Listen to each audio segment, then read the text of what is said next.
আলহামদুলিল্লাহ রাব্বিল আলামিন ওয়াসসালাতু ওয়াসসালামু আলা আশরাফিল আমবিয়া ওয়াল মুরসালিন নবিয়িনা মুহাম্মাদ ওয়া আলা আলিহি ওয়া আসহাবিহি আজমাইন ওয়া বাদ।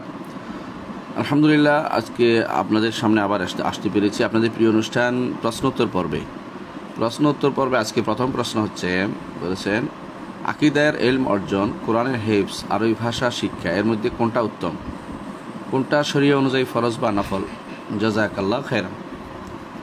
প্রথমত মনে রাখতে হবে, এর মধ্যে এই আকীদা, কোরআন হিফজ আর আরবি ভাষা, এই তিনটার মধ্যে আবার শরিয়া, এই তিনটার মধ্যে কিছু জিনিস আছে একেবারে বাধ্যতামূলক, এটাকে বলে ফরজ আইন। আকীদার মৌলিক জিনিসগুলো জানা ফরজ আইন, প্রত্যেকটি মানুষকে জানতে হবে। সেগুলি কি? সেগুলি হচ্ছে ঈমানে মুজমাল এবং ঈমানে মুফাসসাল, অর্থাৎ কি আল্লাহ সম্পর্কে জানা, আরকানুল ঈমান সম্পর্কে জানা, আরকানুল ঈমান যেটাকে বলা সরাসরি ঈমান এবং আরকানুল ঈমান জানা, ইসলাম এবং আরকানুল ইসলাম জানা, ঈমান জানা, আরকানুল ঈমান জানা, ইসলাম জানা, আরকানুল ইসলাম জানা, এগুলি বাধ্যতামূলক, এগুলি ফরজ, এগুলি না পড়লে চলবে না, এগুলি বাধ্যতামূলক, এগুলি না হলে চলবেই না। তো এগুলি কতটুকু জানলে বাধ্যতামূলক? সেগুলো হচ্ছে যতটুকু না হলে তার ঈমান শুদ্ধ হবে না, যতটুকু না হলে তার ইসলাম শুদ্ধ হবে না। আর সাথে সাথে কোরআনে কারীমের সূরা ফাতিহা জানা, কোরআনে কারীমের সূরা ফাতিহা এই জন্য জানতে হবে কারণ তার সালাত হবে না। তাহলে সূরা ফাতিহা জানা, কোরআনে কারীমের পুরোটা হিফজ করা কখনো কখনো যিনি আলেমে দ্বীন তার জন্য ফরজে কিফায়া, আর অন্যদের জন্য নফল। কোরআনে কারীমের হিফজ করা আলেমে দ্বীনের জন্য ফরজে কিফায়া আর অন্যদের জন্য নফল। কিন্তু আকীদার ইলম জানতেই হবে, কারোর জন্য মাপ নাই, কিন্তু কম বেশ আছে। ফরজে আইন কিছু অংশ ফরজে কিফায়া আছে। ধরেন আপনি আল্লাহ সম্পর্কে জানলেন ভালো করে, রাসূল সম্পর্কে এবং আল্লাহ তাআলার নাম সম্পর্কে, গুণ সম্পর্কে, আল্লাহ তাআলার কর্ম সম্পর্কে, আল্লাহ তাআলার বৈশিষ্ট্য, তার অধিকার সম্পর্কে জানলেন। এগুলি জানতেই হবে, এগুলি ছাড় নেই, এগুলি ফরজে আইন। নাহলে আপনি যে কোনো সময় শিরকে পড়ে যেতে পারেন, যে কোনো সময় আপনি কুফরি করতে পারেন। এইটুকু জানতেই হবে, কোনো মানুষ এটুকু না জেনে পারে না। দুর্ভাগ্যবশত আমাদের দেশের আলেমরা ফিকহার অনেক লম্বা মাসালা জানে, জটিল মাসালা সমাধান করতে জানে ফিকহ, অথচ আল্লাহ সম্পর্কে জানে না, আল্লাহর নাম গুণ সম্পর্কে জানে না, আল্লাহর কর্ম সম্পর্কে জানে না, আল্লাহর অধিকার সম্পর্কে জানে না, সচেতন নয়। এরা আসলে হক আদায় করেনি, এখনো ঈমানের হক আদায় হয়নি, এখনো ঈমানদার হতে পারেনি। তো একজন মানুষ যে কোনো ঈমানদার থাকতে হয়, তাকে অবশ্যই তাকে আকীদার ইলম অর্জন করতে হবে। আকীদার ইলমটা যতটুকু বলছি অতটুকু, আর আল্লাহ সম্পর্কে জ্ঞানটা, আল্লাহর নাম, আল্লাহর সত্তা, নাম, গুণ, কর্ম, অধিকার, এই পাঁচটি জিনিস জানতেই হবে। কম বেশি জানেন, যতটুকু জানেন ততটুকু তার জীবনে যথেষ্ট। বেশি একেবারে ছোটোখাটো মশালাগুলো জানা হচ্ছে ফরজে কিফায়া, আর যেগুলো অতিরিক্ত জিনিস আছে এগুলো ফরজে নফল। যেগুলো আমরা অনেক সময় বলি যে ধরেন ভাগ করে পড়ানো, ভাগ করে জানা, এগুলো নফল আছে। কিন্তু মৌলিকভাবে জানতেই হবে যে আমি আল্লাহ তাআলার সত্তার উপর ঈমান এনেছি, একদম বিশ্বাস করতে হবে এটা, তার সত্তা কীরকম, তিনি সবচেয়ে বড়। কুল আল্লাহু আহাদ আল্লাহুস সামাদ লাম ইয়ালিদ ওয়া লাম ইউলাদ ওয়া লাম ইয়াকুল লাহু কুফুয়ান আহাদ, এটা জানতে হবে। তাকে জানতে হবে লা ইলাহা ইল্লাল্লাহর অর্থ এবং তার শর্ত, তার রোকন জানতে হবে।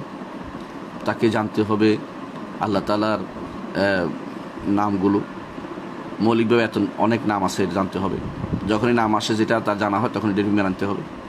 আল্লাহ তাআলার সিফাতগুলো বিশ্বাস করতে হবে, অনেক সিফাত আছে, সেগুলো যখনই যেটা আসে এটার উপর ঈমান আনতে হবে। মৌলিকভাবে বিশ্বাস করতে হবে আল্লাহর অনেক সিফাত আছে, এগুলো বিশ্বাস করতে হবে। মৌলিকভাবে বিশ্বাস করতে হবে যে আল্লাহ তাআলার কর্ম আছে, সে কর্মের মধ্যে আছে তিনি রাসূল পাঠান, তিনি কোরআন নাজিল করেন, কিতাব নাজিল করেন, তিনি ফেরেশতাদের সৃষ্টি করেছেন, তিনি জিন সৃষ্টি করেছেন, মানুষ সৃষ্টি করেছেন, এগুলো সবই তার কর্ম কাজ। তিনি আখিরাত করবেন, আখিরাতে হাসরের মাঠে সবাইকে উপস্থিত হতে হবে, এটা বিশ্বাস করবেন।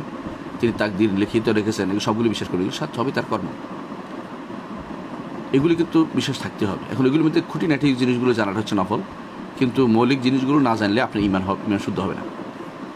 কেউ যদি কোনো ধর আল্লাহ সম্পর্কে জানলো যে আল্লাহ একজন আছেন, কিন্তু আল্লাহর নাম গুণ স্বীকার করলো, সে ইমানদার হতে পারে না। এখনো কেউ যদি আল্লাহর নাম গুণ স্বীকার করলো, আল্লাহ তাআলা কর্ম অস্বীকার করলো, সে কাফের রয়ে গেছে, ইমানদার হতে পারে না। কেউ আল্লাহর নাম গুণ কর্ম সব স্বীকার করলো, কিন্তু অধিকার অথবা আল্লাহর ইবাদতটা অন্য কাউকে দিল অথবা আল্লাহর ইবাদত করলো না, সে কাফের, সে ইমানদার হতে পারে না। তাহলে এই 5টি জিনিস অবশ্যই লাগবে আকীদার ক্ষেত্রে। আল্লাহ তাআলার সত্তা সম্পর্কে জানতে হবে, নামগুলো জানতে হবে, কীভাবে জানুক, যদি বিস্তারিত না জানে গুণ হবে না। গুণগুলো জানতে হবে, স্বীকার করে নিতে হবে আল্লাহ তাআলার সবগুলি গুণ, যেগুলো কোরআন সুন্নাহে আসছে এগুলো মেনে নিতে হবে। অস্বীকার করলে কাফের হয়ে যাবে। মৌলিকভাবে জানলে হবে। প্রত্যেকটা জিনিস যদি তার জানা না থাকে নফল, ফরজে কিফায়া, কেউ না কেউ জানতে হবে, নাহলে অন্য তার জন্য অতিরিক্ত জানাটা হচ্ছে তখন নফল হবে। যদি সে মৌলিক জিনিস জানে, সবগুলো স্বীকার করে যে আল্লাহ সত্তাগত গুণ আছে, কর্মগত গুণ রয়েছে, সত্তা ও কর্মগত অনুভূতি রয়েছে, এগুলো স্বীকার করে মৌলিকভাবে, যেটা আসে এটাই বিশ্বাস করে। যেগুলো আসে নাই, তার কাছে জানা যায়নি, সামনে পড়ে না এগুলো, অথবা পড়ার মধ্যে আসে নাই, সেগুলো তার জন্য তখন ফরজে কিফায়া থাকবে। অন্য কেউ জানলে তার গুনাহ হবে না, অর্থাৎ কোনো না কোনো আলেম থাকতে হবে সেটাতে। কোরআন হাফজের মাসালাটা ঠিক ওরকম, এটা সওয়াবের কাজ, বড় সওয়াবের কাজ। রাসূলুল্লাহ সাল্লাল্লাহু আলাইহি ওয়াসাল্লাম বলেছেন, যেই ব্যক্তি কোরআনের হাফেজ, সে মা সাফারাতুল কিরামিল বারারা, আল্লাহর নেককার বান্দাদের সাথে জান্নাতে থাকবে। কিন্তু দেখেন, কোরআন হাফেজ না হলেও সে মুক্তি পাবে না, এটা কিন্তু বলা হয়নি। কিন্তু কতটুকু জানতেই হবে, সূরা ফাতিহা তাকে জানতেই হবে। কোনো ইমাম বলেছেন সূরা ফাতিহার সাথে 3টি আয়াত জানতে হবে যাতে সালাত আদায় হয় অন্তত। কিন্তু কোনো ইমাম বলেছেন না জানলেও তার এটা চলবে, কিন্তু সূরা ফাতিহা তাকে জানতেই হবে, বুঝতে হবে কী পড়তেছে সে। আর আরকানুল ইসলামগুলো, যেগুলো তার মৌলিকভাবে বিশ্বাস করতে হবে, আর যেটা তার সামনে পড়বে এটা করতে হবে। ধরেন সে আরকানুল ইসলামের মধ্যে সালাত তাকে পড়তেই হয়, কোনোভাবে মাপ নেই। কিন্তু ধরেন জাকাত, তার টাকা নাই, জাকাত দিতে হবে না, বিশ্বাস করতে হবে তাকে জাকাত দেওয়াটা। তার সওমের বিষয়টা, সওম তার পালন করতে হবে, বিশ্বাস করে সওম পালন করতে হবে। কিন্তু ধরেন কোনো কারণে করতে পারে নাই, তওবা করবে, ইস্তেগফার করবে, কাফারা দিবে, এগুলি আছে, হাদিসে আছে, মানবে। অথবা রমজান মাস আসার আগে সে মারা গেছে, তো তার এটা করা লাগতেছে না। তাহলে বোঝা গেল একমাত্র এগুলোর মধ্যে, আরকানুল ইসলামের মধ্যে শাহাদাতাইনের পরে, শাহাদাতাইন অর্থাৎ আল্লাহ এবং তার রাসূলের উপর ঈমানের স্বীকৃতি দেওয়ার পরে সালাতটা হচ্ছে সবচেয়ে বেশি গুরুত্বপূর্ণ। এটা না হলে ঈমানদার হওয়া যায় না, এটা ঈমানদারের পরিচিতি। ঈমানদার যে আস্থা প্রমাণ হচ্ছে সালাত। সাহাবায়ে কেরাম একজন মানুষকে ঈমানদার বলে বুঝতেন যখন সে সালাত আদায় করত। ঠিক এইভাবে আমরা নেই, যেটা আপনি প্রশ্ন করেছেন, আকীদার ইলম অর্জন ফরজে আইন, অথবা একটা অংশ ফরজে আইন, একটা অংশ ফরজে কিফায়া, আর একটা অংশ হচ্ছে নফলও আছে। নফল হচ্ছে মতভেদগুলি জানা, ভিন্ন ভিন্ন মতভেদ আছে কোনো ছোটোখাটো মাসালায়। যেমন রসুল কি রাসূলুল্লাহ সাল্লাল্লাহু আলাইহি ওয়াসাল্লামকে আল্লাহকে দেখেছেন কিনা মেরাজের রাত্রিতে, অথবা আল্লাহ তাআলার জন্য আল্লাহ তাআলা কি ইয়াকে ক্ষমা করবেন কিনা, যারা শিরকে আসগর তাদের ক্ষমা করবেন কিনা, এই জাতীয় কিছু অতিরিক্ত মাসালা যেগুলো বাড়তি ইলমের দরকার হয়, এগুলো নফল। কিন্তু মৌলিকভাবে যেগুলো না জানলেই নয়, সেগুলো ফরজে আইন। এর মধ্যে কিছু ফরজে কিফায়া আছে, অন্যরা বলে দিবে তাকে পুরোপুরি না জানতে পারলে। যেমন চাষা বুসা সবাই জানবে না, কিন্তু তাকে জানি, যখন তার বিপদে পড়বে জানিয়ে দিবে কেউ। এরকম আলেম থাকতে হবে, তার জন্য আলেমের জন্য ফরজে আইন হবে, অন্যের জন্য ফরজে কিফায়া থাকবে। এটা হচ্ছে আকীদার মাসালা। কোরআন হাফেজের ব্যাপারে সূরা ফাতিহার কথা বললাম।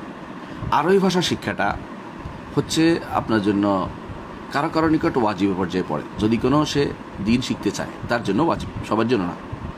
যে ব্যক্তি আল্লাহর দিন শিখবে তার জন্য ওয়াজিব, অর্থাৎ যে ব্যক্তি দাঁড়ি ইলাল্লাহ, আল্লাহর পথে দাওয়াত দিবে, যে ব্যক্তি আলেমে দিন হবে, যে ব্যক্তি আল্লাহর দিন নিয়ে কথাবার্তা বলবে, তার জন্য জানাটা ফরজ। কারণ সে তো ভুল বলবে নইলে। যারাই আজ দেখা গেছে আরবি ভাষা সম্পর্কে অজ্ঞ থেকেছে, তারাই ভিন্ন ভিন্ন ভুল ব্যাখ্যা দিচ্ছে যে কোনো জায়গাতে। এই জন্য তার জন্য শুধুমাত্র ওয়াজিব, সাধারণ মানুষের জন্য ওয়াজিব না। সাধারণ জন্য সেটা ফরজ ওয়াজিব কিছুই না। আরবি ভাষা জানাটা ফরজ ওয়াজিব কিছু না। জানাটা ভালো তাদের জন্য, যদি এটা শিখতে হয় কোরআনের ভাষা, সেটা হাদিসের ভাষা, সেটা আমার নবীর ভাষা, এবং সেটা সাহাবায়ে কেরামের ভাষা, আমাদের সম্মানিত আলেমদের ভাষা, কিতাবের ভাষা, আমাদের যে সমস্ত গ্রন্থের সাথে আমাদের সম্পর্ক, আত্মার সম্পর্ক, সেগুলির ভাষা, সেগুলি এই জন্য আরবি ভাষা জানাটা গুরুত্বপূর্ণ। কিন্তু আমরা সবার উপর ফরজ করে দিচ্ছি না, কিন্তু যারা আলেম দিই তাদের জন্য জানতেই হবে। তাহলে আমরা বিষয়টা আশা করি বুঝতে পেরেছি। আল্লাহ আমাদের বোঝার তৌফিক দান করুন। সেভাবে প্রত্যেকটা জিনিস সেভাবে নিতে হবে। পরবর্তী প্রশ্ন হচ্ছে, অনেক মানুষ বলে উসমান রাদিয়াল্লাহু আনহুকে খলিফা হওয়ার সময় সবাইকে জনে জনে জিজ্ঞেস করেছেন, তাই নাকি গণতন্ত্র জায়েজ? এই ঘটনার সত্যতা কতটুকু, আর ওসমান রাদিয়াল্লাহু আনহু আসলে কীভাবে খলিফা নির্বাচিত হয়েছে এ সম্বন্ধে সঠিক ইতিহাস কোন বই থেকে জানতে পারবো, যদি একটু রেফারেন্স সহ বলতেন। আলহামদুলিল্লাহ, ওসমান রাদিয়াল্লাহু আনহু তার খিলাফতের বর্ণনা অনেক কিতাবে আসছে। সংক্ষেপে আমরা বলি, আপনি আলহামদুলিল্লাহ এখন বাংলা অনুবাদ হয়েছে, আরবি পড়লে ভালো হতো, বাংলা অনুবাদ হয়েছে। আল বিদায়া ওয়ান নিহায়াতে বিস্তারিত বর্ণনা আসছে, আল বিদায়া ওয়ান নিহায়াতে বিস্তারিত বর্ণনা আসছে। বিদায়া ওয়ান নিহায়াতে পড়তে পারেন, তবকাত ইবনে কুবরা পাবেন। অনুরূপভাবে যারাই ইতিহাস লিখেছে আমাদের গ্রহণযোগ্য আলেমরা, এর মধ্যে আছে ইমাম ইবনে জারির তাবারি লিখেছেন, ইমাম ইবনে কাসির লিখেছেন, ইবনুল আথির লিখেছেন। ইবনুল আথিরটা আল কামিল, এটা অনুবাদ হয় না, এটা বড়, ওইটাও দেখতে পারেন। কিন্তু যথেষ্ট আলহামদুলিল্লাহ। আপনি যদি কোনো ইমাম ইবনে কাসিরের ইয়াটা পড়েন, বিদায়া ওয়ান নিহায়া পড়ে, যথেষ্ট। সাথে সাথে যদি কোনো আপনি ইমাম জাহাবি রহমতুল্লাহ আলাইয়ের ইমাম জাহাবি রহমতুল্লাহ আলাইয়ের তারিখুল ইসলাম পড়েন, তাহলে আপনি এটা পেয়ে যাবেন। বাংলা অনুবাদ যেহেতু হয়েছে সেই জন্য সহজভাবে বলছি আপনার জন্য, সবচেয়ে উত্তম হচ্ছে আমরা যেন ইবনে বিদায়া ওয়ান নিহায়া পড়ে সেখানে বিস্তারিত বর্ণনা আসছে। তো এইটাই কোনো সন্দেহ নাই যে খলিফা বা রাষ্ট্রপ্রধান নিয়ন্ত্রণের জন্য ইসলাম কিছু নিয়ম নীতি বেঁধে দিয়েছেন। ইসলামের কিছু নিয়ম আছে, সেই নিয়মগুলো ব্যাখ্যা করে এলাকাভিত্তিক, অঞ্চলভিত্তিক বিভিন্ন রকমের বাড়তে পারে, সেটার এক্সপান্ড হতে পারে পদ্ধতি, এটা কোনো অস্বীকার করার জন্য নাই। কীরকম ছিল? রাসূলুল্লাহ সাল্লাল্লাহু আলাইহি ওয়াসাল্লাম উম্মতের উপর ছেড়ে দিয়েছেন, সরাসরি নির্ধারণ করে দেননি, তবে তিনি কিছু ইঙ্গিত করেছেন যে এই আবু বকর ছাড়া আল্লাহ খুশি হবে না, আবু বকর ছাড়া কারো উপর রাজি হবেন না, এভাবে বলেছেন। কোনো সাহাবী বলেছেন, যে মহিলা সাহাবী বলছেন, ইয়া রাসূলুল্লাহ আপনি না থাকলে আমি কার কাছে আসবো, যে আবু বকরের কাছে এসো। কখনো আবু বকর রাদিয়াল্লাহু আনহুকে তিনি ইমামতি দাঁড় করিয়ে দিয়েছেন, রাসূলুল্লাহ সাল্লাল্লাহু আলাইহি ওয়াসাল্লাম নিজেই আবু বকর রাদিয়াল্লাহু ইমামতি করছেন দেখে রাসূল খুশি হয়েছেন। এগুলো প্রমাণ করে যে আবু বকর রাদিয়াল্লাহু তিনি ইঙ্গিতে চেয়েছেন, কিন্তু সরাসরি বলেন নাই। এটা প্রমাণ করে যে কখনো এটা উম্মতের চয়েসের উপর ছেড়ে দিতে হয়, এটা জায়েজ আছে। কিন্তু উম্মতরা যদি কোনো হানাহানি মারামারি পার্টি হয়, তাহলে এইভাবে ছেড়ে দেওয়া উচিত হবে না, যেটা পরবর্তীতে আর কেউ করেনি। তাহলে আমরা বুঝতে পারছি যে উম্মতের অবস্থা যদি কোনো ভালো হয়, যে তারা নিজেরা গ্রহণ করে নিবে একজন ভালো মানুষকে, তাহলে এই পদ্ধতি অবলম্বন করতে কোনো সমস্যা নেই। দ্বিতীয় পদ্ধতি হচ্ছে যেটা ওমর রাদিয়াল্লাহু আনহু আবু বকর রাদিয়াল্লাহু করে গেছেন, সরাসরি তিনি ওমরকে তার পরবর্তী খলিফা নিযুক্ত করে গেছেন, যে আমার পরে খলিফা ওমর বানিয়ে গেছেন তিনি। এটা প্রমাণ করে যে কাউকে খলিফা যোগ্য যদি পাওয়া যায় তাহলে খলিফা বানাতে পারবে, সেটা সন্তানও হতে পারে, অন্য সন্তানের বাইরে হতে পারে। সন্তান হওয়াটা নিষেধ নয়, সন্তান যোগ্য হলে তাকে অধিকার বঞ্চিত করবেন কেন? সুতরাং ওমর রাদিয়াল্লাহু আনহু আবু বকর রাদিয়াল্লাহু আনহু তার সন্তানদের চেয়ে প্রাধান্য দিয়েছেন বেশি যোগ্য দেখে, কাকে? ওমর রাদিয়াল্লাহু প্রাধান্য দিয়েছেন, এবং সত্যিকার অর্থেই তিনি তৎকালীন সময় শ্রেষ্ঠ মানুষ ছিলেন আবু বকরের পরে, এই জন্য তাকে প্রাধান্য দিয়েছেন, তিনি খলিফা হয়েছেন, সরাসরি তাকে মনোনয়ন দিয়ে গেছেন।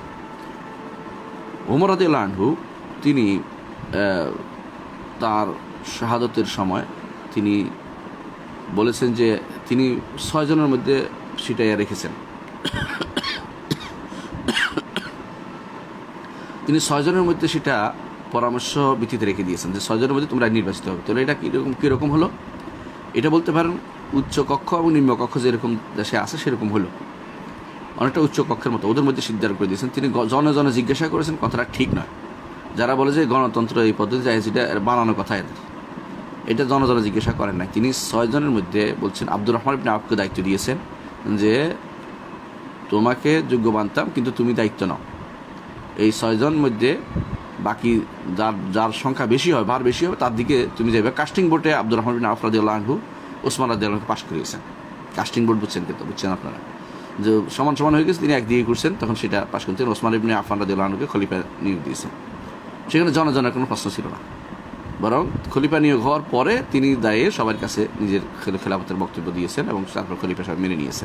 এটা হল প্রশ্ন। তাহলে মুসলিমের মধ্যে এই পদ্ধতিও অনুমোদিত, যেটা হচ্ছে 2টা কক্ষ থাকতে পারে, যে প্রয়োজনে উচ্চ কক্ষে গ্রহণযোগ্য ব্যক্তিত্বরা, যারা দিন এবং শরীয়তে গ্রহণযোগ্য ব্যক্তি, তারা শুধুমাত্র নির্বাচিত হবে সেখান থেকে একজন নির্বাচিত হবে প্রধান ব্যক্তি রূপে, আর পরবর্তী তিনি সবার কাছে গণভোট নিয়ে নেবেন, এটাও অনুমোদিত। 3 নম্বর পদ্ধতি হচ্ছে যেটা 4 নম্বর পদ্ধতি হচ্ছে যেটা আলী রাদিয়াল্লাহু আনহু সময়ে হয়েছিল। ওসমান রাদিয়াল্লাহু আনহু খেলাফতের শেষের দিকে এসে আলী রাদিয়াল্লাহু আনহুকে জোর করে এরা, ওসমান রাদিয়াল্লাহু আনহুর শাহাদাতের পরে জোর করে এরা বাগিরা ধরে নিয়ে তার উপর প্রথম করেছে,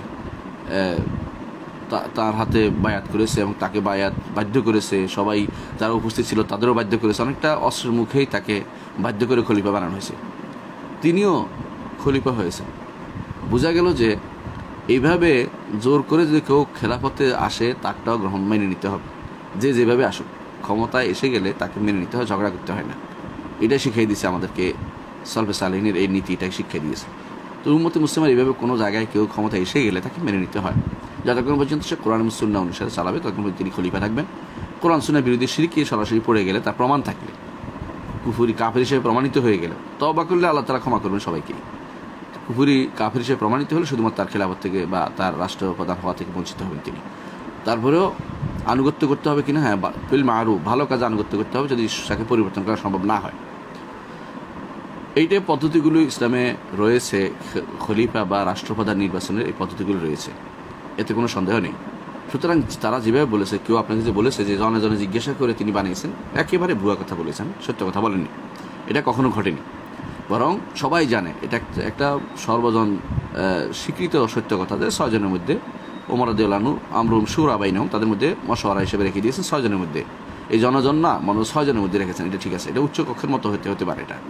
এটা যারা যোগ্য বলে বিবেচিত, আগে থেকে নির্বাচিত, ওরা করেছে। পার্লামেন্টারি ভাগ হতে পারে, যেভাবে আপনি এটাকে করতে পারেন।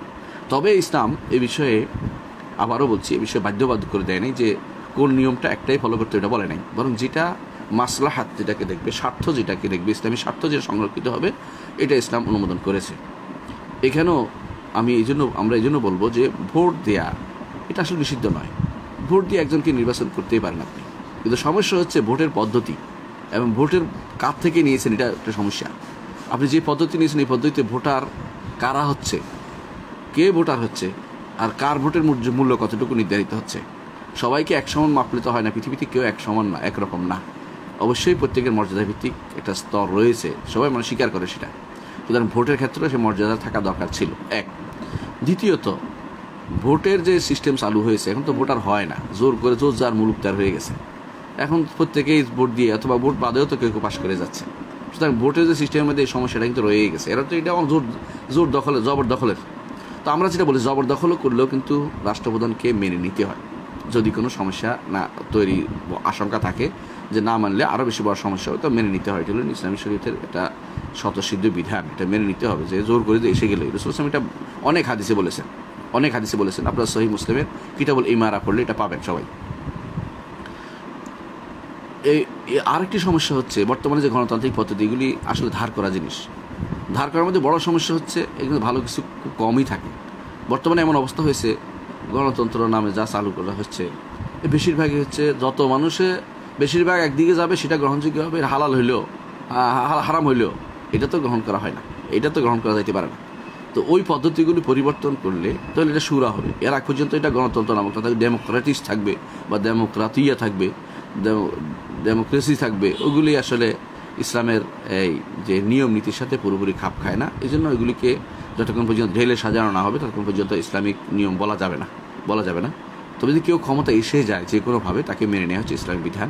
এটা আমরা আবারও বলছি, যে কোনোভাবে ক্ষমতা এসে গেলে যদি সে কোরআন এবং সুন্নাহ মতো পরিচালিত করে তাকে মেনে নিতে হবে, অথবা কোরআন সুন্নাহর বিরোধিতা করছে না তাকেও মেনে নিতে হবে। আর যেগুলি বিরোধিতা করছে এগুলি মানা যাবে না, এগুলি বিরোধিতা মুখে বলতে হবে। হানাহানি মারামারি করলে যদি ক্ষতিগ্রস্ত হয় রাষ্ট্র, দেশ এবং জনগণ ক্ষতিগ্রস্ত, সেখানে হানাহানি মারামারিতে যাওয়া যাবে না। কোনো রকমের এমন কোনো কাজ করা যাবে না যা মানুষের জন্য কষ্টকর হয়ে দাঁড়ায় এবং মানুষের জন্য ক্ষতি করে দেয়, এমন কোনো কাজ করা যাবে না। আশা করি বিষয়টি বুঝতে পারছেন বিস্তারিত।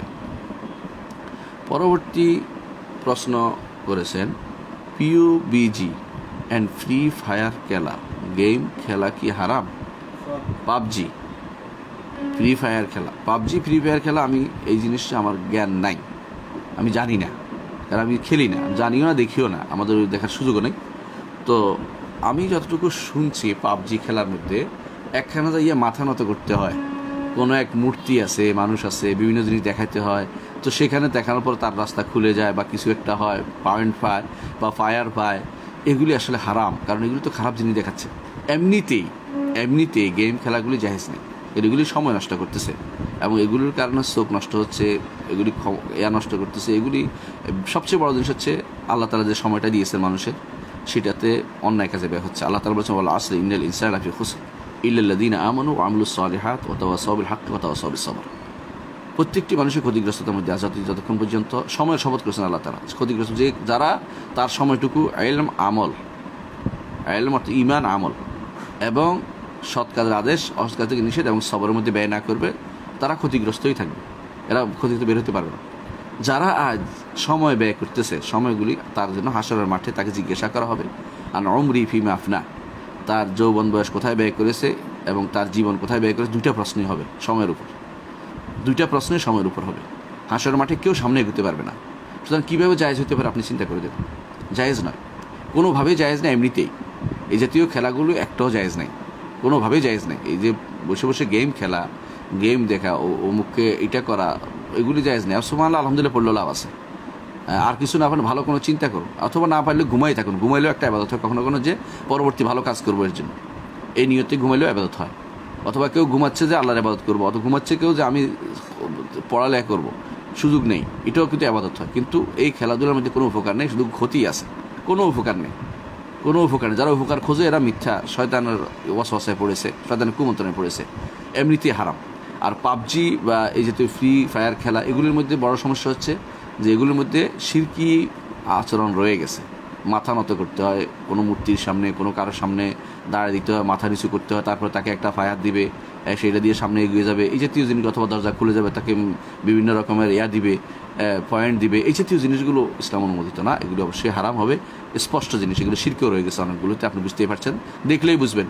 আমাদের কাছে যদি কোনো শিরিক স্পষ্ট থাকে বুঝে যাবে সেটা, আর যাদের কাছে শিরিক স্পষ্ট নয় তারা উচিত হচ্ছে শিরিক জেনে নেওয়া, কারণ শিরিক জানা একটা বড় ধরনের কাজ।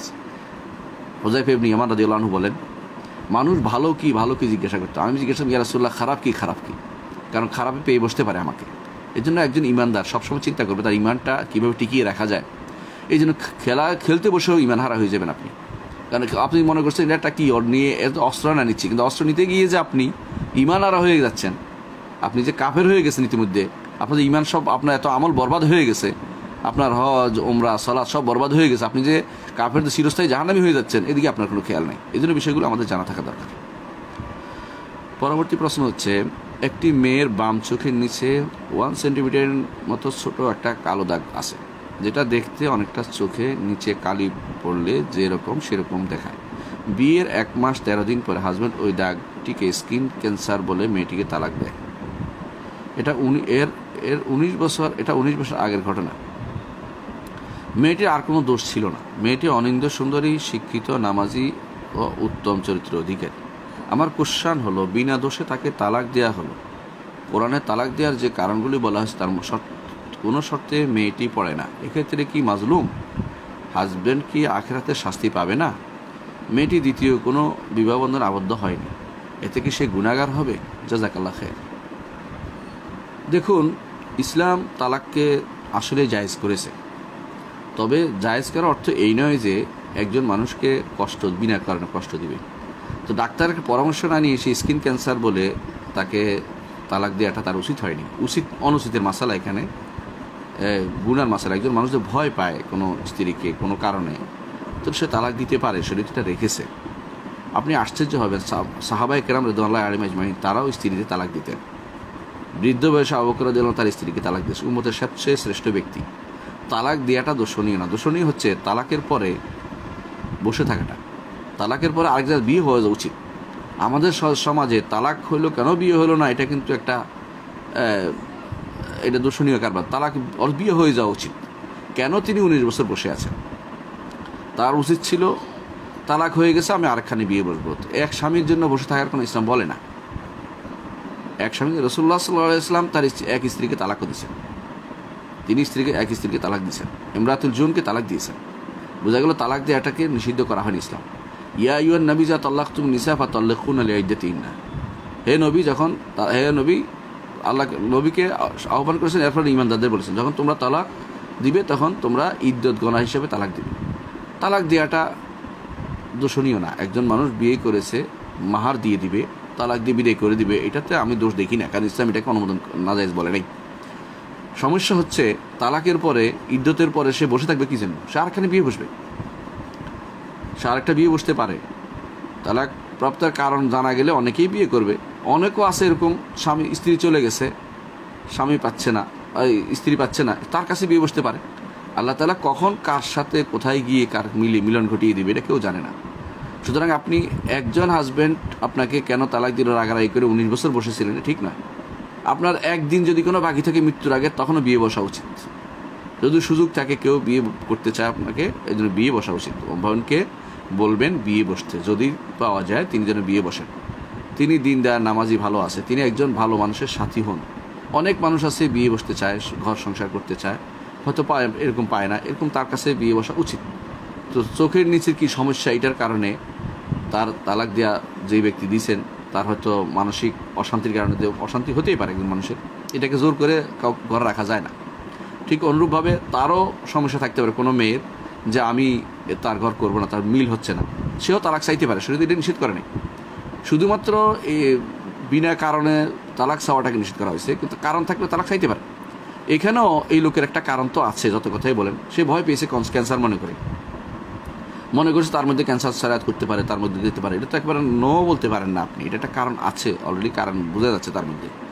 তো এই হিসাবে এটা তালাক কারণ বুঝে সে তালাকটা দিয়েছে। এখন তার উচিত হয় না বসে থাকা, বরং ইদ্যত 3 মাস পার হওয়ার সাথে সাথে 3 মাস 10 দিন বা 4 মাস 10 দিন, যদিন 3 দিন হায়েস্ট পার হওয়ার পরেই তাকে তালাক, তার অন্য জায়গায় বিয়ে হওয়ার জন্য চেষ্টা থাকা উচিত ছিল তার।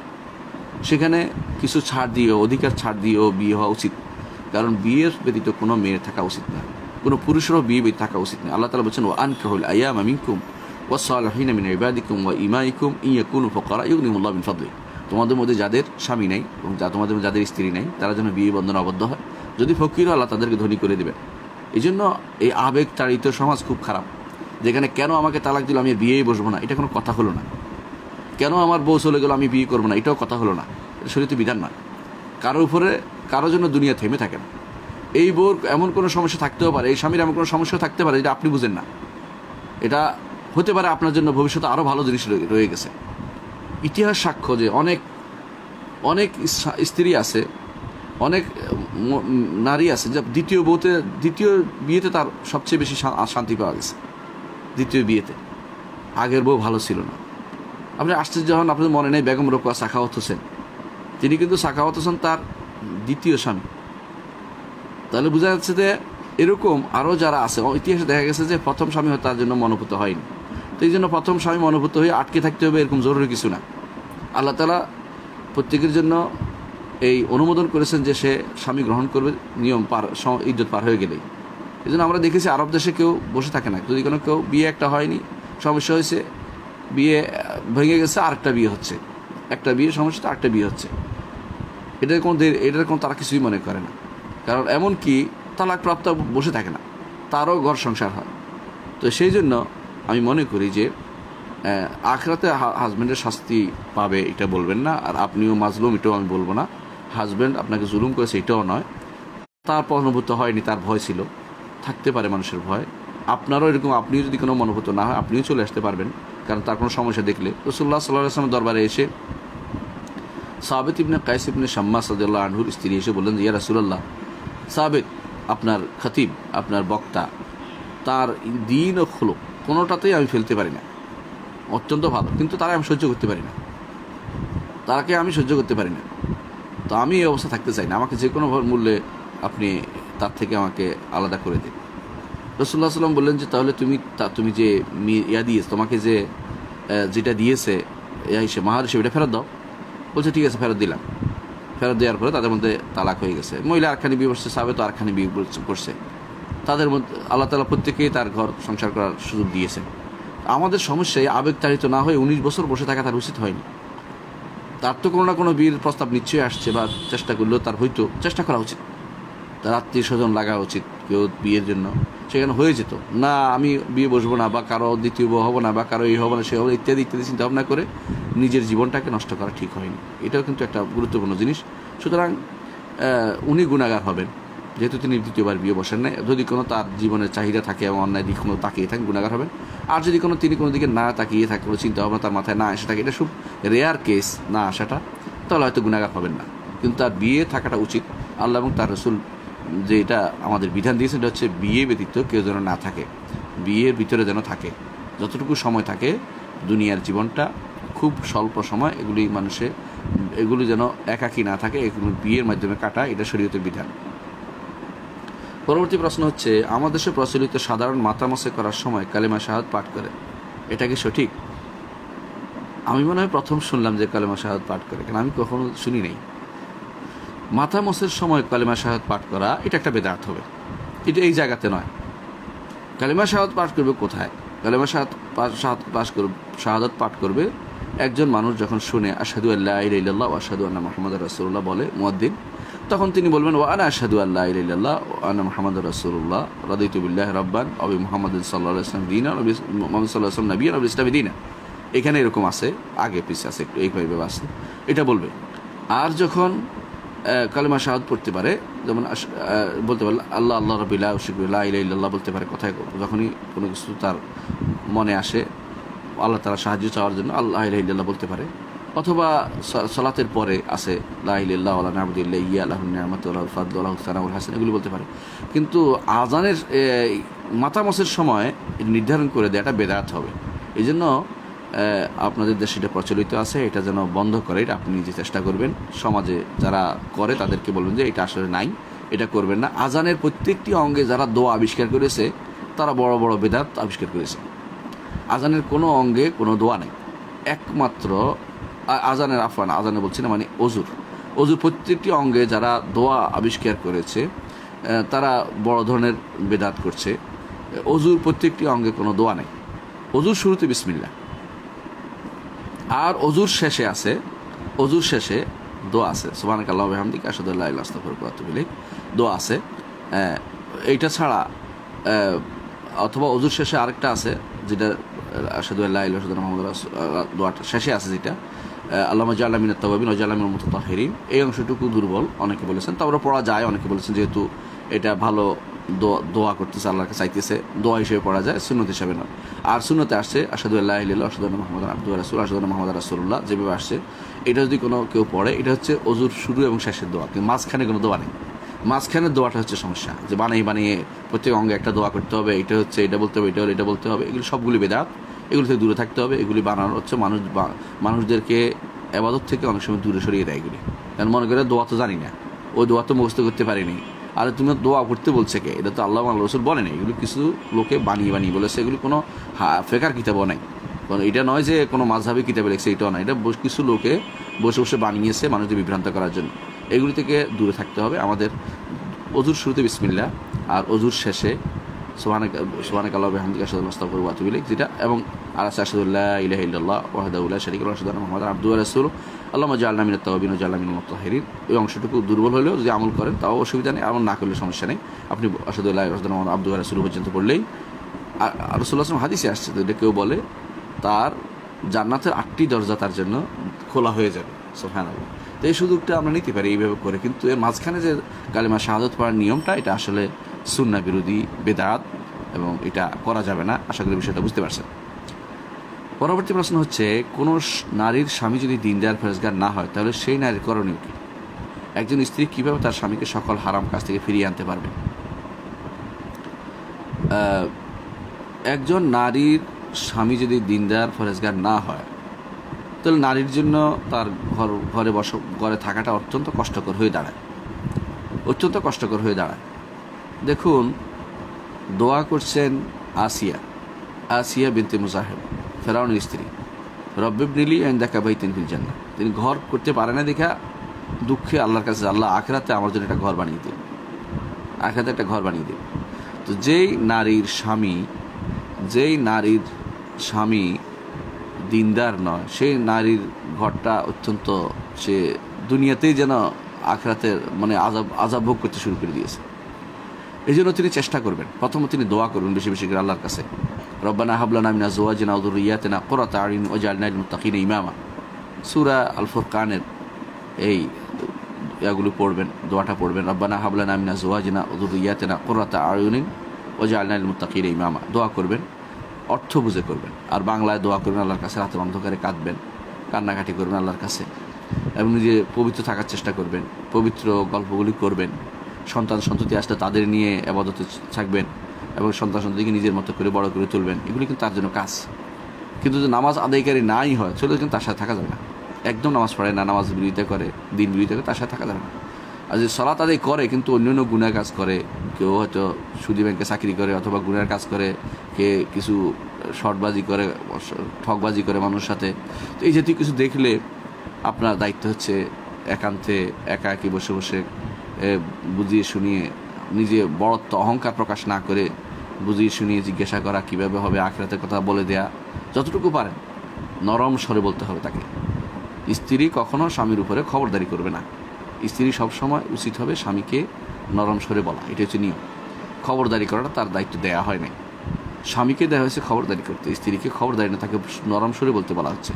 সে নরম স্বরে বলবে, বুঝাবে। তারপরে যদি কোনো সে না শুনে, স্ত্রীর গুনাহ হবে না, স্ত্রী থাকতে পারে বউ হিসেবে, যদি যদি সরাসরি কুফরিতে লিপ্ত না হয়ে যায়।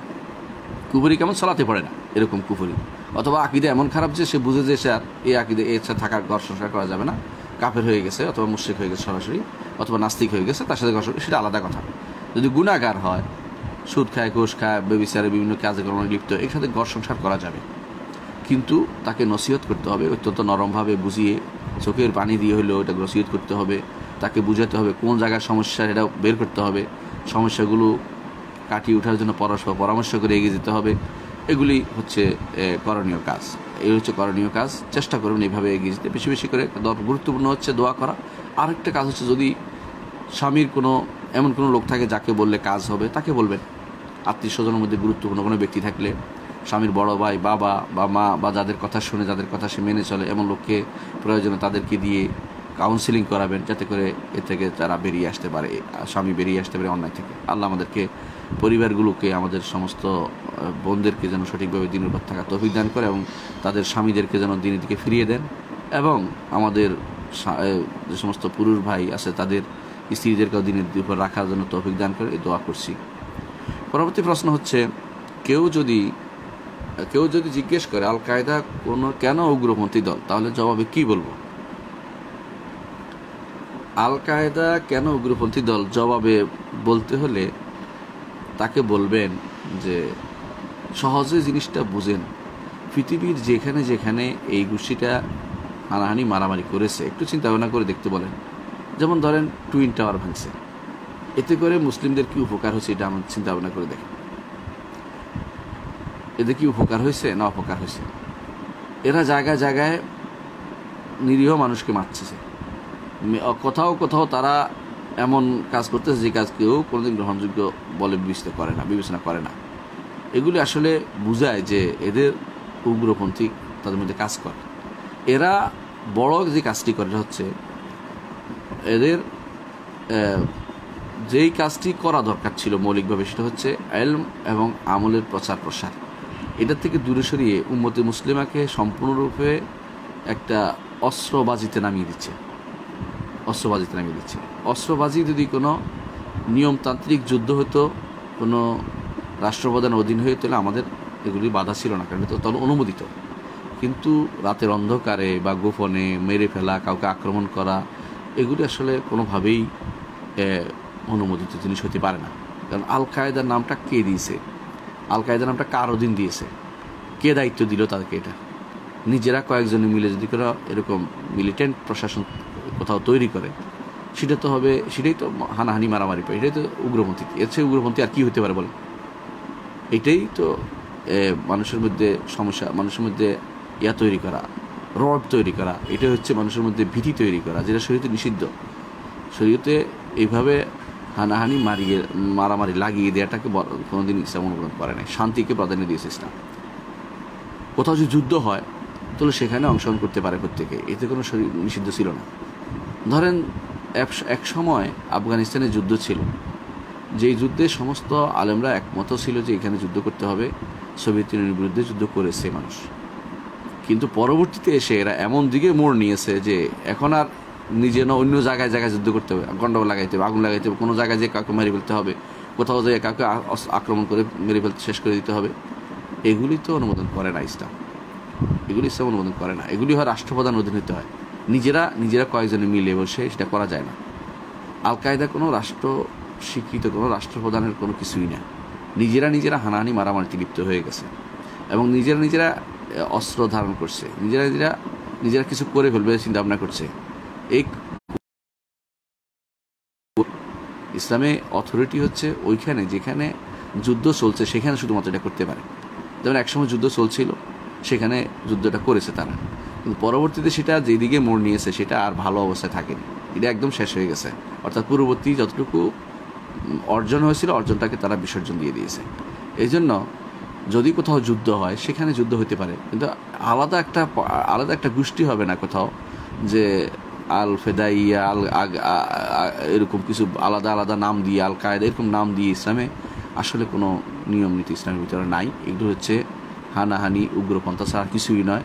ইসলাম যেটা দিয়েছে সেটা হচ্ছে নিয়মতান্ত্রিক পদ্ধতি যুদ্ধ হবে। যদি কোথাও রাষ্ট্রপ্রধান পারছে না, তিনি ডাক দিয়েছে যে আমি পারছি না, আসো তোমরা সহযোগিতা করবেন, ততক্ষণ লাগে তিনি যদি কোনো নিয়মিত সেনাবাহিনী পারে নাই, অনিয়মিত সেনাবাহিনী ডাকছে, সাধারণ মানুষ ডাকছে, সেখানে যেতে হবে।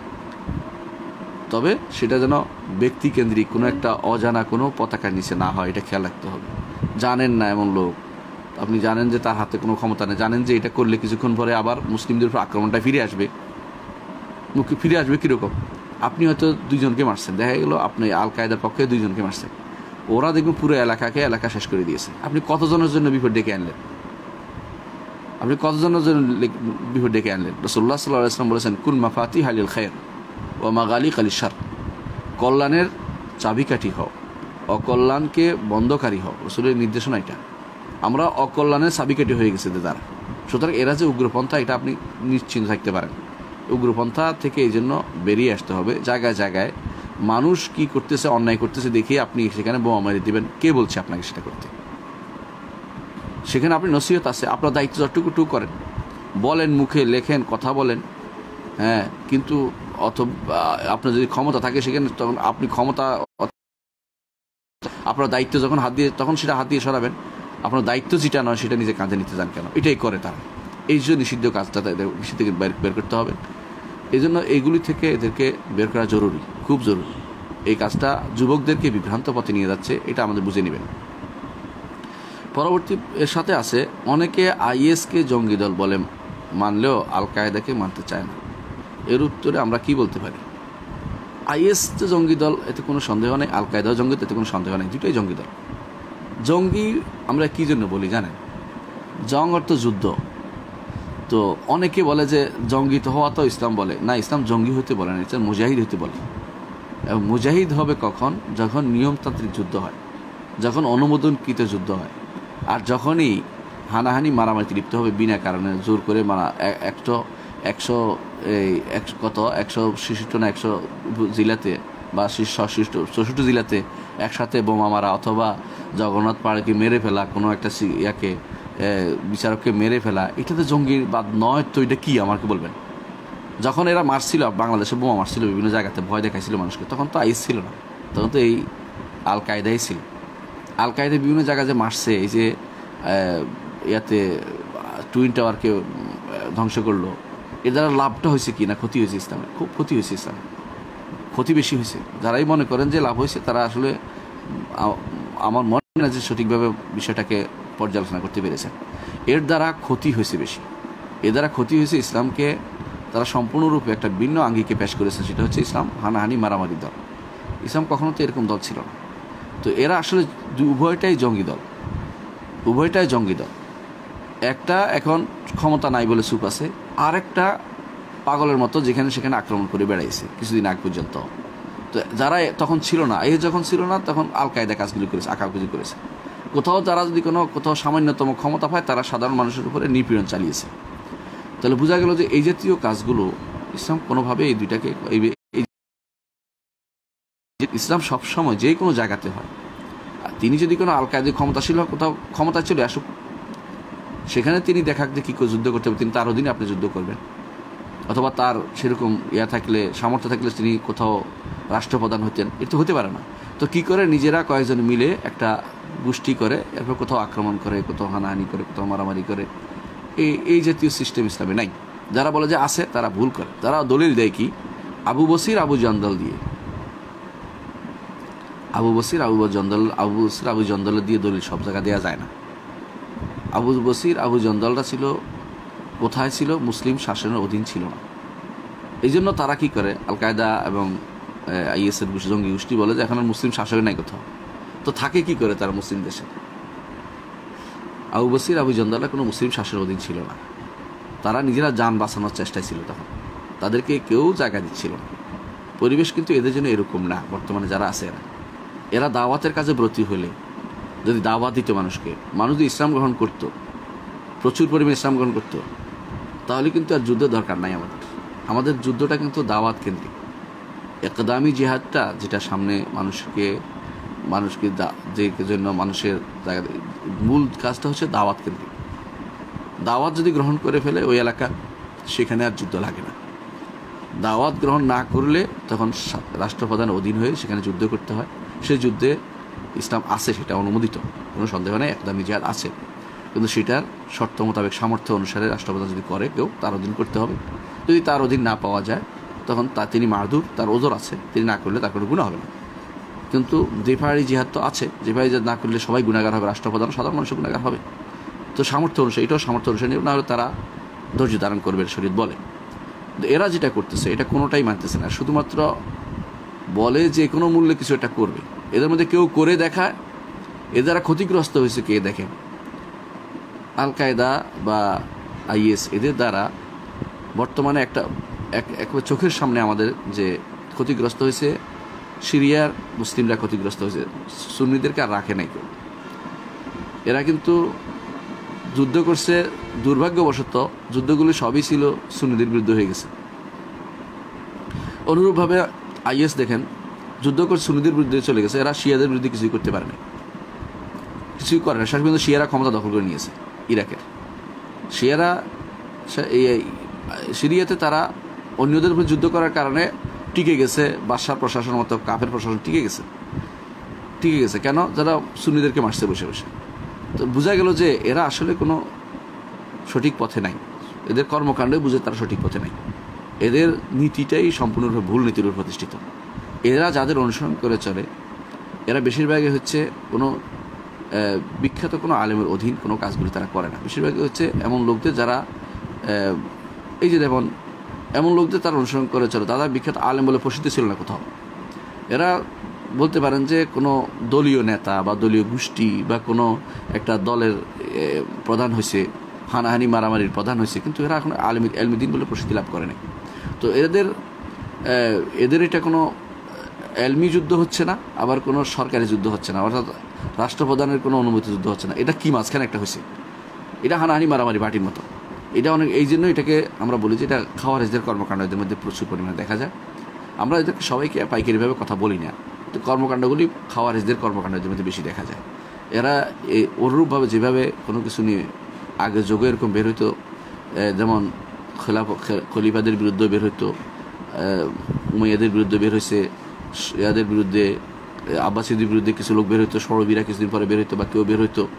এই জাতীয় জিনিসগুলো আসলে ইসলামে অনুমোদিত জিনিস নয়। এগুলি কোনো ভালো আলেমরা করেছে, তখনকার সময় না বুঝে করেছে, পরবর্তীটা বুঝছে যে ঠিক হয়নি কাজটা, পরবর্তী ঠিকই বলেছে। তো এরা কি করে? এরা আলেমও নয়, এরা সাধারণ মানুষ। এরা কখনো ইঞ্জিনিয়ার, কেউ বড় পয়সাওয়ালা, কেউ বা বিখ্যাত নির্মাতা, এই জাতীয় লোকগুলো এসে নিজের আবেগ, ধর্মীয় আবেগটায় কাজ করে কখনো কখনো তারা এই যুবকদের নিয়ে একটা খারাপ জায়গায়, একটা খারাপ মানসিকতা নিয়ে তাদেরকে তৈরি করতেছে, এবং এটা নিয়মতান্ত্রিক কোনো নিয়ম পদ্ধতির ভিতরে পড়ে না। এই জন্য আমরা বলি যে এটা আসলে শরীয়ত সমর্থিত জেহাদের অংশ নয়।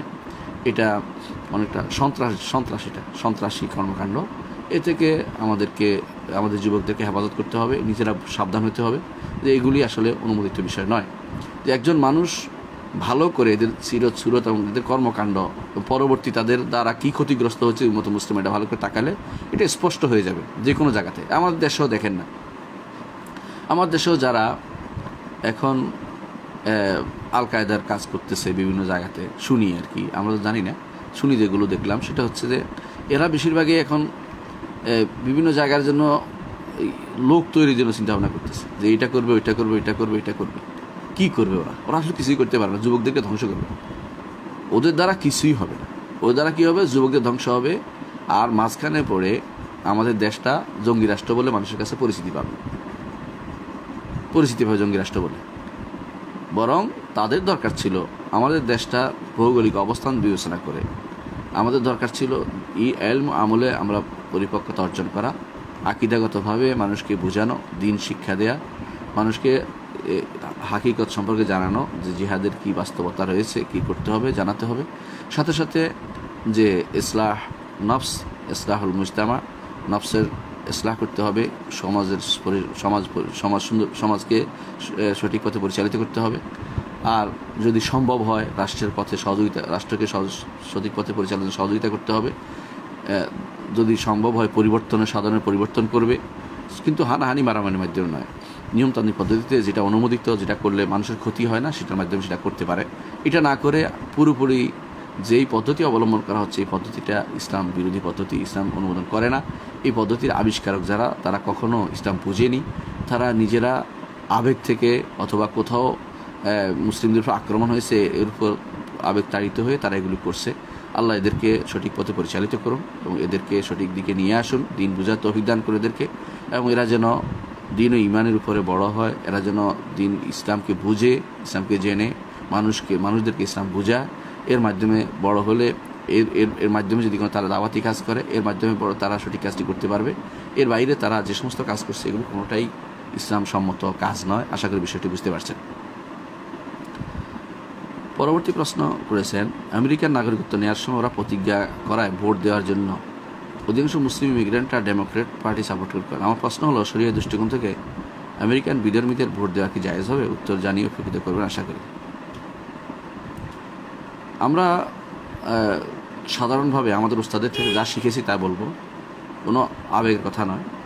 আমরা যেগুলি পড়েছি তা দ্বারা দেখেছি যে কোনো অমুসলিম দেশের নাগরিকত্ব নেওয়া জায়েজ নেই, কোনো অমুসলিম দেশের নাগরিকত্ব নেওয়া জায়েজ নেই। এটা আমাদের ফতোয়া সবসময় রয়ে গেল। এর মাঝখানে যদি কোনো এক্সেপশান থাকে, সে এক্সেপশান হচ্ছে একটাই, সেটা হচ্ছে যদি তিনি সেখানে থাকেন দাওয়াতের উদ্দেশ্যে, আল্লাহ দ্বীনের প্রচারের উদ্দেশ্যে, এবং সেখানে থাকবেন, নিয়ত থাকবে যে যদি কোনো কোথাও ক্ষতিগ্রস্ত হতে দেখি আমি মুসলিম দেশে আবার হিজরত করব, যেই দেশ থেকে তিনি গেছেন, যেহেতু দ্বৈত নাগরিকত্ব অনুমোদিত আমেরিকাতে, তিনি সেই দেশে আবার চলে আসবেন। এরকম অবস্থা থাকলে, নিয়ত থাকলে, অথবা রুটি রোজগারের জন্য গিয়েছেন, টাকা পয়সা রোজগারের জন্য গিয়েছেন, অথবা তিনি সেখানে গিয়েছেন ব্যবসার কাজে, সেখানে অর্থনৈতিক সলভেন্সির জন্য গিয়েছেন, গেলেও তাকে চলে আসার নিয়ত কাজটা করতে হবে, সেখানে থাকার নিয়ত নয়। অনেকে বলে যে আমরা ওখানে থেকে বেশি মানুষ হয়ে গেলে তো আমরা আমেরিকা দখল করে ফেলব। এটা অনেকটা আকাশকুসুম কল্পনা। যদি দাওয়াতের নিয়তে বেশি হয়ে যায় কখনো কখনো, সেটা রাষ্ট্রের একটা পলিসি আছে, আপনি দেখবেন যে ওই পলিসিতে আপনি কোনোভাবেই আপনিও থাকতে পারছেন না দিনের উপরে, আপনার পরবর্তী জেনারেশন থাকতে পারছে না। সেই পরিস্থিতিটা অনেকেই বুঝে, যারা দূরদৃষ্টি সম্পন্ন তারা বুঝে।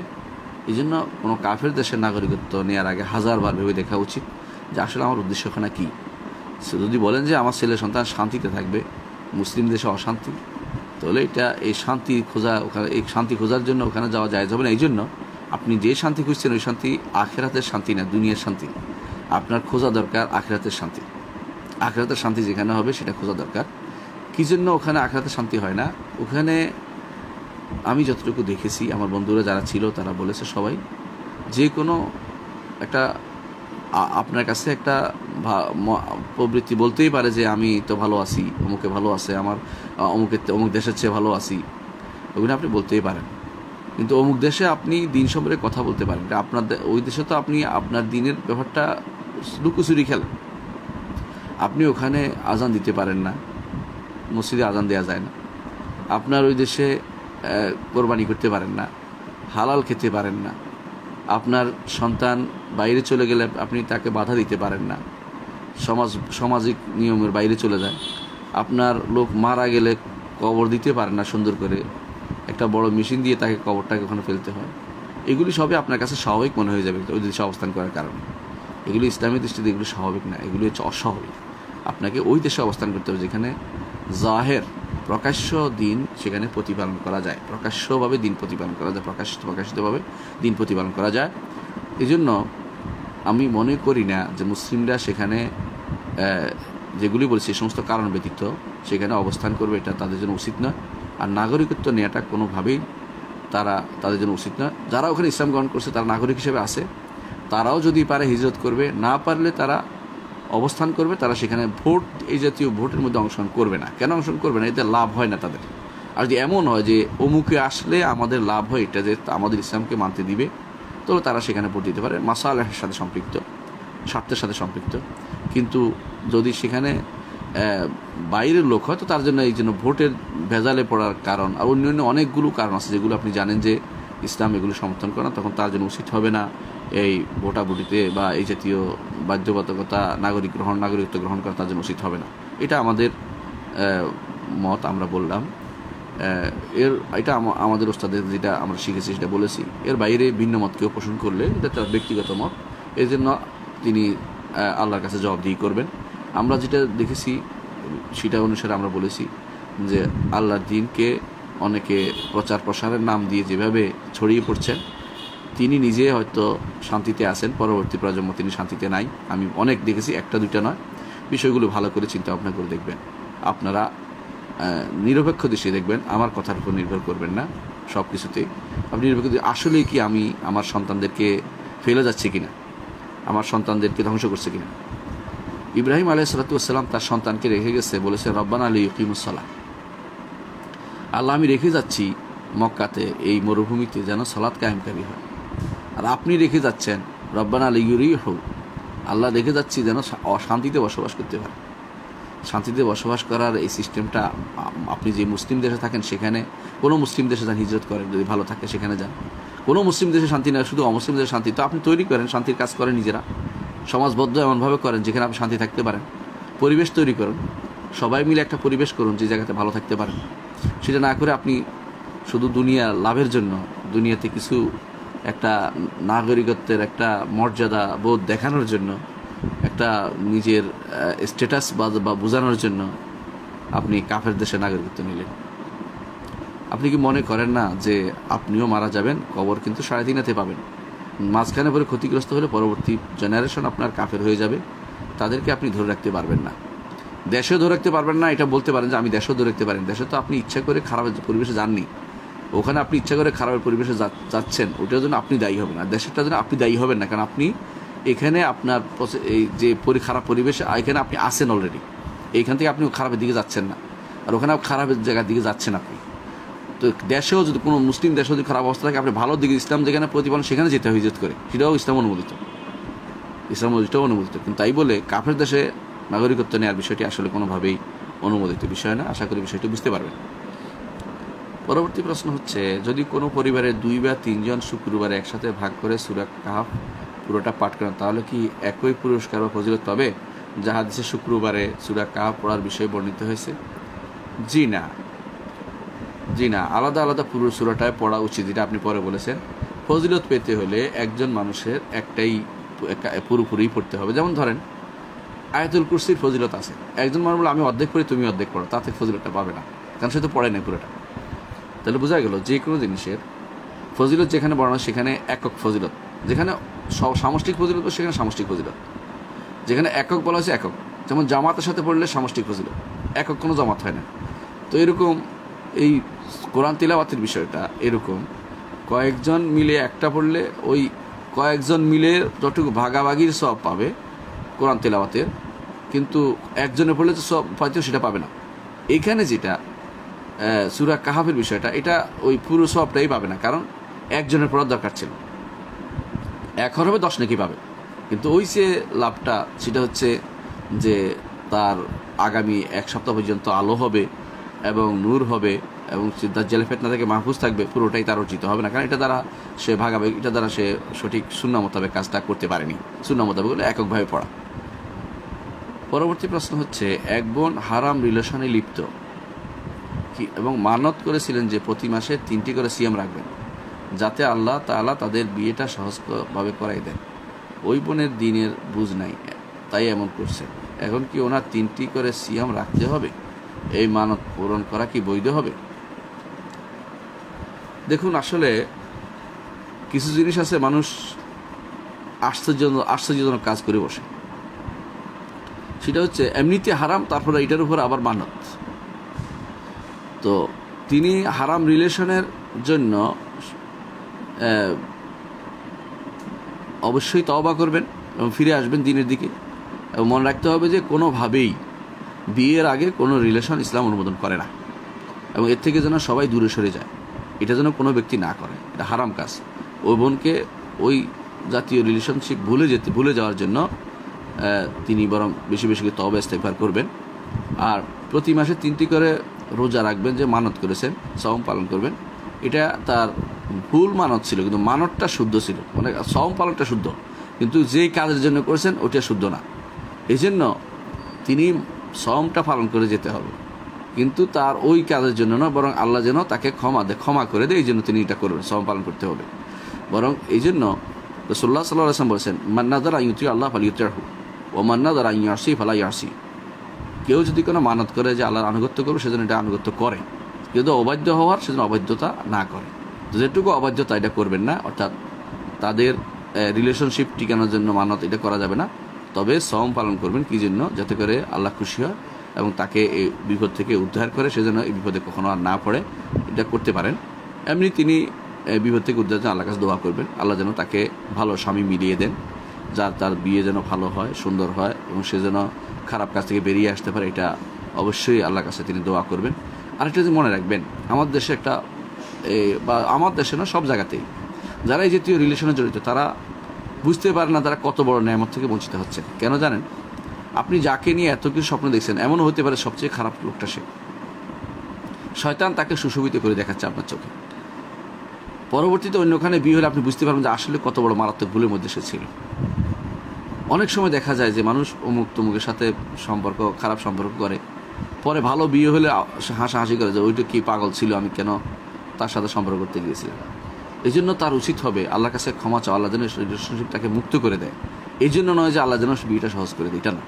সেজন্য আল্লাহ যেটা ভালো হয় এটা যেন করে, আল্লাহ যেন ইস্তেখারা করে, আল্লাহর কাছে দোয়া করে, কামনা করে আল্লাহ যেন আমার জন্য ভালো স্বামী মিলিয়ে দেয়, এই দোয়া করতে পারে। সে ওই একজনকে নির্ধারিত না করে। কেন একজন নির্ধারণ না হতে পারে, সে তার এখন ভালো লাগতেছে, কয়েকদিন পর দেখবেন তাদের মধ্যে এই সম্পর্ক থাকছে না। বেশিরভাগ সময় এই জাতীয় বিয়েগুলো টিকে না। কেন? তারা একটা আবেগের বসে থাকে, আবেগ শেষ হয়ে গেলে আর তারা আর কিছুই পায় না, তখন চলে যায় একে অপরের বিরুদ্ধে, তখন চালু হয়ে যায় শত্রুতা, বা তাদের মধ্যে বিদ্বেষ চালু হয়ে যায়, তখন আর সে টিকে না। এখন সে এতদিন যে সওম পালন করেছে, এতদিন এটা করছে ওইটা করছে, ওইটা পাওয়ার জন্য, তখন সেটা পুরোটাই তার ব্যর্থতায় পর্যবসিত হয়। এই জন্য এটা করা উচিত না। তো এই জন্য আপনার ওই বোনকে বলে দিবেন যে তিনি যেন সওম পালন করে যায়, যেহেতু তিনি মানত করেছেন।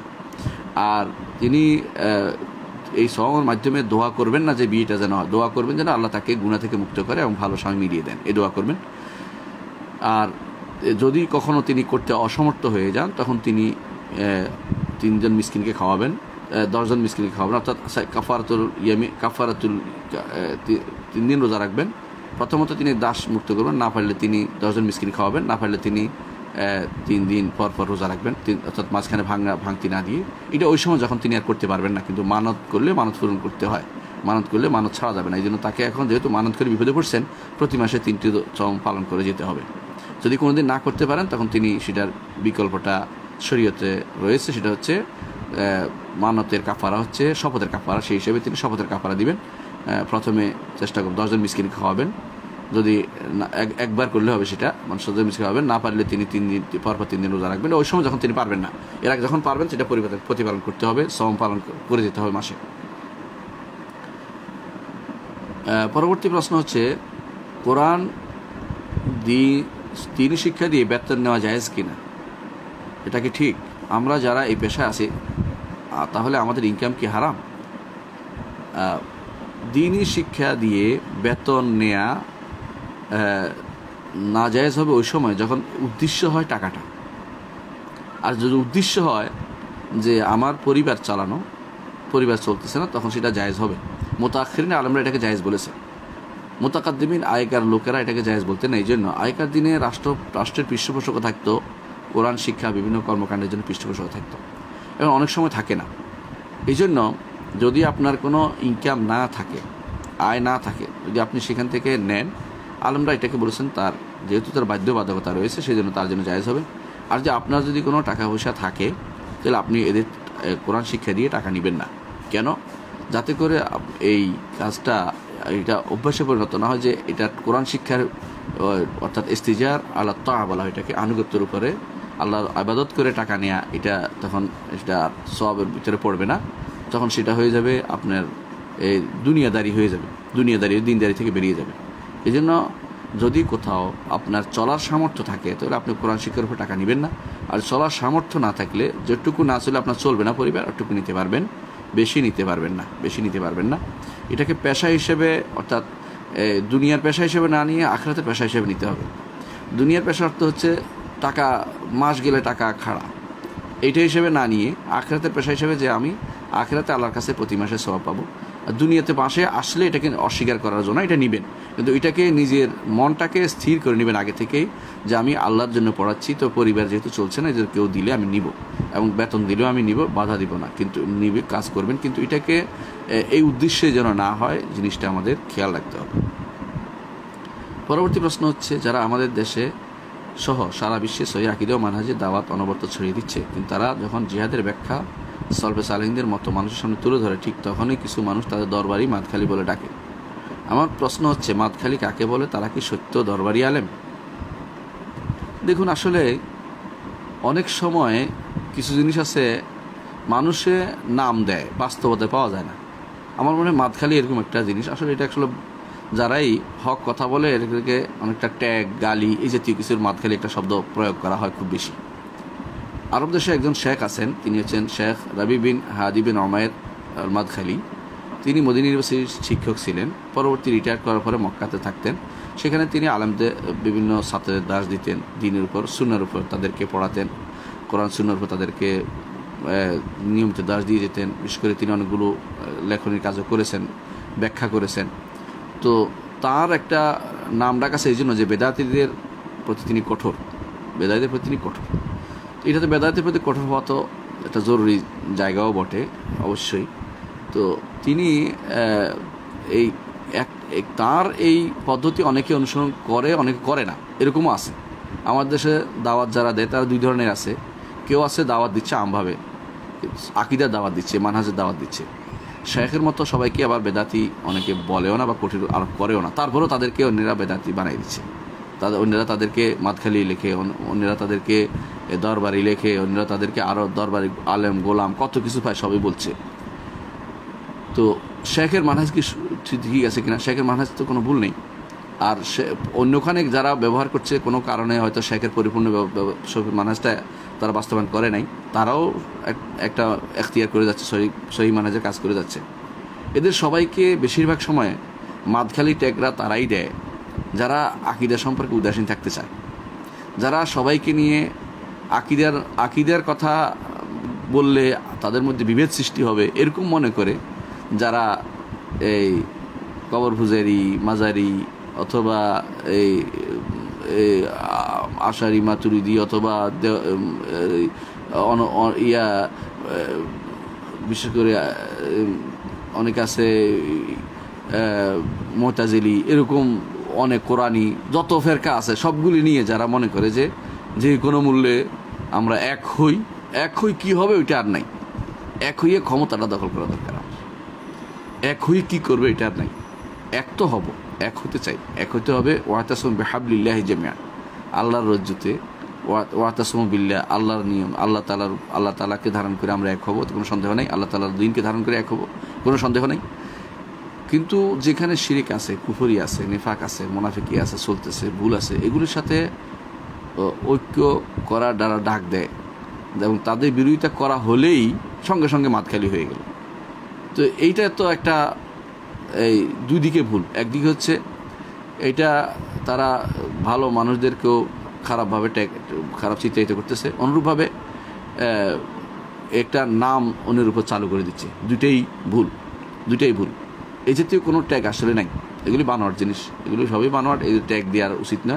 কারণ শেখ যে মানহাজি দিয়ে ডাকছেন, এটা কোনো নিজস্ব দলের দিকে ডাকেন নাই, তিনি কোরআন এবং সুন্নার দিকে আহ্বান জানাচ্ছেন। যারা এই কোরআন সুন্নাহ অনুসরণ করবে তারাই হচ্ছে সৎ মানুষ, যুগে যুগে এরাই ভালো ছিল।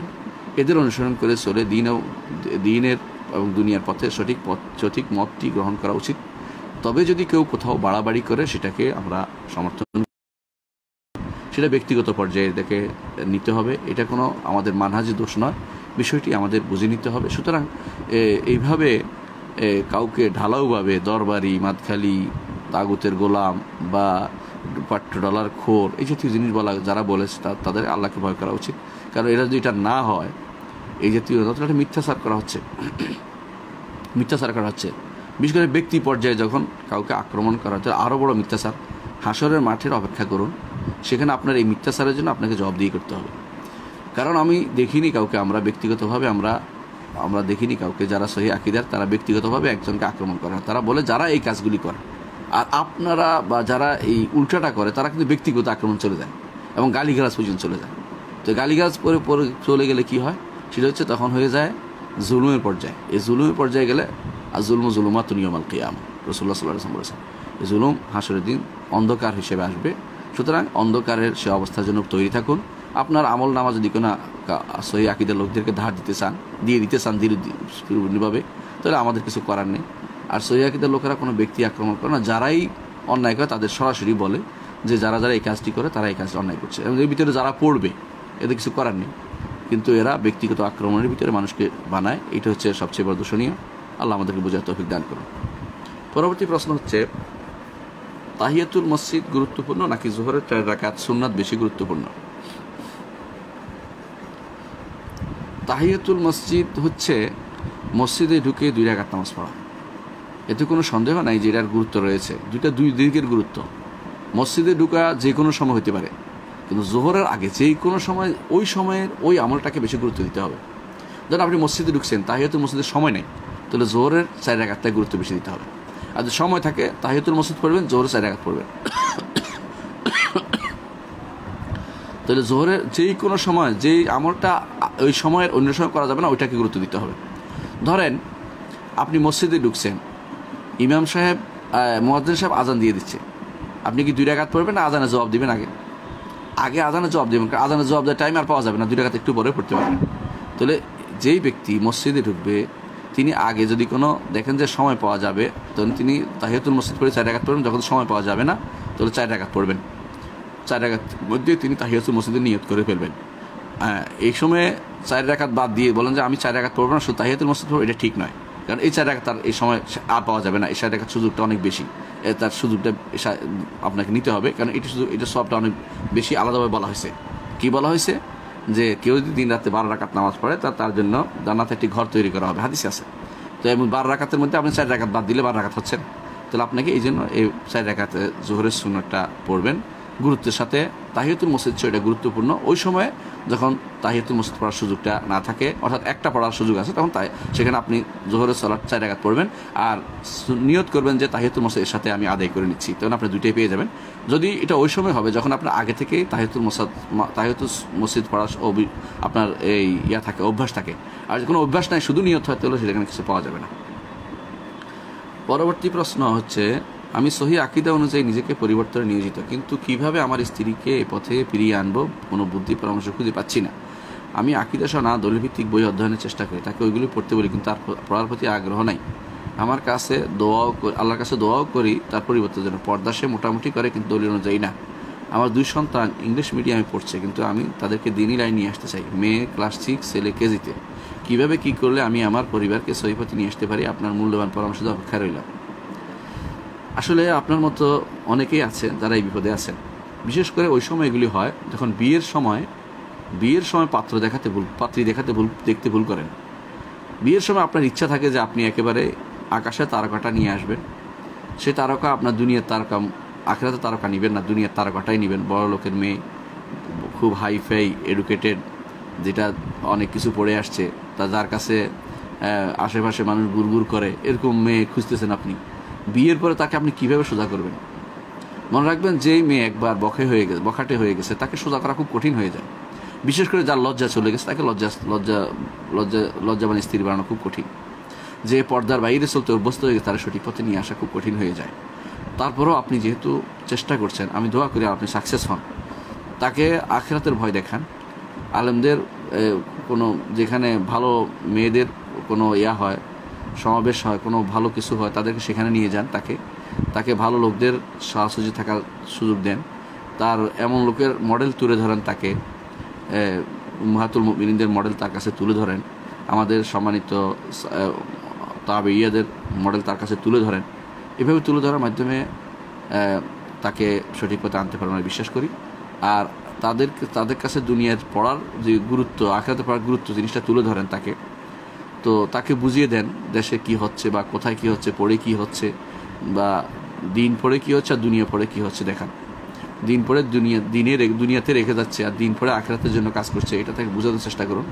এর মাধ্যমে হয়তো আল্লাহ তাআলা তাকেও লাইনে নিয়ে আসবে, আপনিও আপনার সন্তান সন্ততিকে সঠিক পথে নিয়ে যেতে পারবেন। এই দোয়ার মধ্যে রইলাম। আর বেশি বেশি করে দোয়া করবেন, রব্বানা হাব লানা মিন আজওয়াজিনা ওয়া যুররিয়্যাতিনা কুররাতা আ'ইউন ওয়াজআলনা লিল মুত্তাকিনা ইমামা দোয়া করবেন। আর যেহেতু আপনি পুরুষ মানুষ, পুরুষত্বের কাজ করবেন, কিছু জিনিস আপনাকে হ্যান্ডেল করতে হবে কঠিনভাবে। ছেলে মেয়ে আপনার, এখানে তার পরামর্শ থেকে আপনার মতামত বড় গুরুত্বপূর্ণ। তার পরামর্শ মেয়েদের সর্বোচ্চ পরামর্শ পর্যন্ত থাকে শরীয়তের বিধান অনুযায়ী। মেয়েদের কোনো কর্তৃত্ব করতে পারে না। এই জন্য আপনি সরাসরি তাদেরকে ভালো যে জায়গায় পড়াইলে ভালো হবে সেই জায়গায় নিয়ে যাবেন। আমি নির্ধারণ করে দিচ্ছি না। তাদেরকে দিন শিক্ষা দেবেন, প্রয়োজনে ঘরের শিক্ষা দেবেন, কিন্তু তারপরেও তাদেরকে এই দুনিয়ামুখী বা যেই পড়ার মধ্যে তাদের দিন ইংলিশ মিডিয়াম পড়ার মধ্যে কোনো লাভ নাই এটা বুঝিয়ে দিবেন যে এরপরে কিছু হবে না, এরপরে শুধুমাত্র বখাটে সেল তৈরি হবে। এর থেকে বুঝিয়ে আপনি তাদেরকে নিজে শক্ত হয়ে তাদেরকে নিয়ে আসুন। ভবিষ্যৎ প্রজন্ম আপনার স্ত্রী পরবর্তী বুঝতে পারবে যখন, তখন আর তার সময় থাকবে না। আপনি যেহেতু বুঝেছেন, আপনাকে নিজের সন্তানদেরকে নিজেই সঠিক পথে নিয়ে জোর করে নিয়ে আসতে হবে। এটা কিছু জোর আপনাকে খাটাতে হবে এখানেই, কারণ আপনার দায়িত্ব রয়েছে এখানে। আশা করি বিষয়টি বুঝতে পারছেন। দর্শকবৃন্দ, আমরা আমাদের আজকের প্রশ্নোত্তর পর্ব এখানেই সমাপ্ত রাখি। ইনশাআল্লাহ আবার আপনার সাথে দেখা হবে এই আশায় আজকের মতো এখানে বিদায় নিচ্ছি। আসসালামু আলাইকুম ওয়া রাহমাতুল্লাহি ওয়া বারাকাতুহু।